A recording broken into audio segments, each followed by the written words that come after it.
North Carolina held a special election for a House seat yesterday, and unfortunately, Dan Bishop, the Republican in the race, won by a very narrow margin. He won against Democrat Dan McCready, who ran as a moderate Democrat. And this was a special election because there was a little voter fraud, first time around at the hand of the GOP side here, which is usually the case.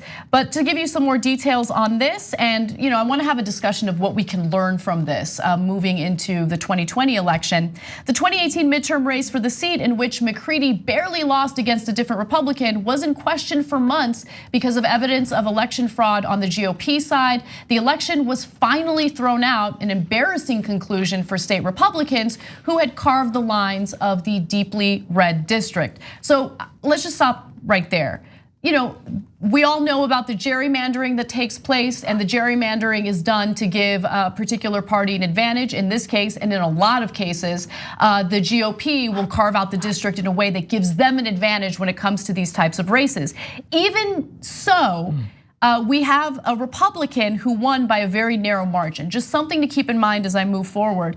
In 2018, Democratic candidates flipped several GOP-held House seats in districts that Trump had won, a sign of distaste among moderate and suburban voters who reluctantly backed him in 2016. McCready actually performed better in the district's Charlotte suburbs than he did when he lost by a smaller margin last year. And of course, that smaller margin was the earlier election that had the fraud involved. Including Charlotte in that sentence is really important because that's a really up and coming young person implant city. A lot of people from the Northeast and from other areas are going to live there after college. It's one of the, it's like what Nashville was a few years ago, right? So a lot of people are, and it's becoming more and more left, and that's a significant part of the district. So it's been drawn in a way that it's really the southernmost part of the state. So there's a lot of rural areas, but Charlotte, as it grows, is going to make a more significant impact on the electoral politics there. And so Trump won that district by double digits, 12 points in 2016. You see a very small victory for a Republican here in the special election. What does that mean in 2 years as more and more people come into the city from different parts of the country, specifically young people? That's a great point because North Carolina is shifting to the left. These places like Charlotte are shifting to the left.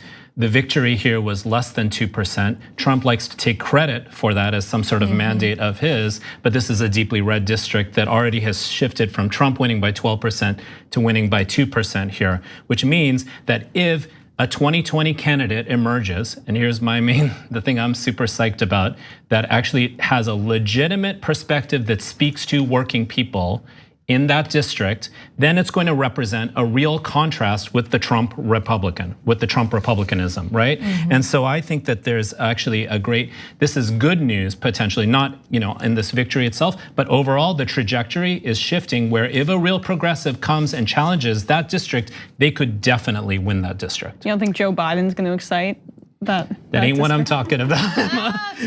He calls himself a progressive, so. Yeah, right. Well, okay, so I love. Remember, Hillary said, "I'm a progressive who likes to get things done." What does that mean? I don't know. Yeah. So one thing I wanted to also bring up, and you touched on it a little bit, is the individuals who did vote for Trump but have this disdain for him, or at least they find him distasteful, right? So these are not people that we necessarily agree with on the vast majority of issues, but they do not like some of the rhetoric coming from Trump. They don't like his social media activity. And so these are people who went to the polls. And even though Bishop won by a narrow margin, it is important to remember that some of these voters are willing to vote for a Democrat for the general election. Now I mention that because you're right, Trump is taking a victory lap. He believes that Bishop won because Trump endorsed him. He said via Twitter, Dan Bishop down 17 points 3 weeks ago. He then asked me for help.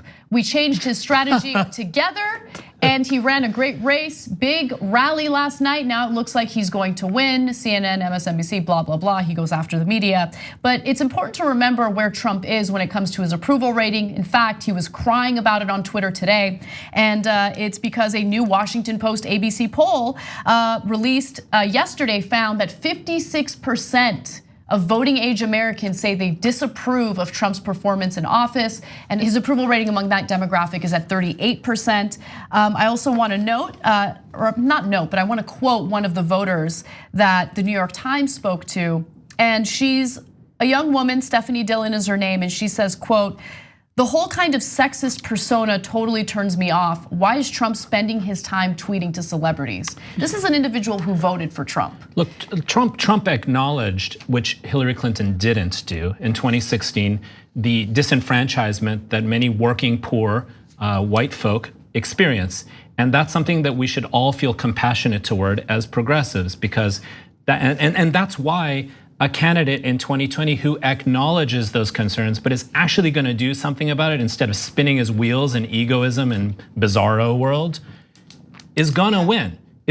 So it's really up to us to make that happen. It can't be a moderate Democrat because Trump has a vision. Is the 2020 nominee going to have a vision, or is it going to be like, oh, we're just gonna, Barack Obama liked me, it was. Yeah, I mean if that is the only thing you can fall back on, that's it's all not we hear going to from inspire Biden. people. You got to give people something to vote for. Yeah. And I have news for you. People are not going to vote for, oh, maybe things will go back to how they were before, where I was still struggling economically and I was still having a tough time, but at least I wasn't dealing with an offensive president, right? Like that's not going to make young people especially show up to the polls.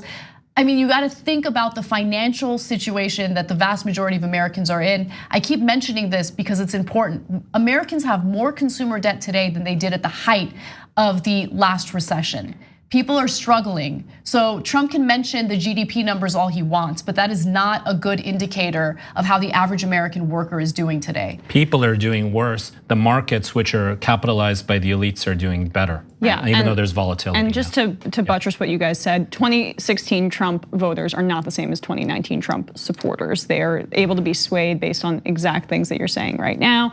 And just a note really on Ben Bishop, because or Bishop himself, I just think it's important to note that he was the architect of the bathroom bill in North Carolina. So he's a despicable individual, and we should not be. We're happy that about the gains that the Democrats made in that district, but a really bad guy who's very bigoted and hateful is going to be in Congress now. Very supportive of Trump's immigration policies. Yeah, he's terrible. But we got to keep our eyes on the prize, and we need to learn from these types of elections, right? What can we do better the next time around? Does it make sense to run as a moderate Democrat? And I get it, it's a conservative district, but if you focus on an economic message that appeals to a broader group of voters, I really think that's a winning strategy. Like what you see? Click the subscribe button below and don't forget to ring the bell to never miss another video from the Young Turks.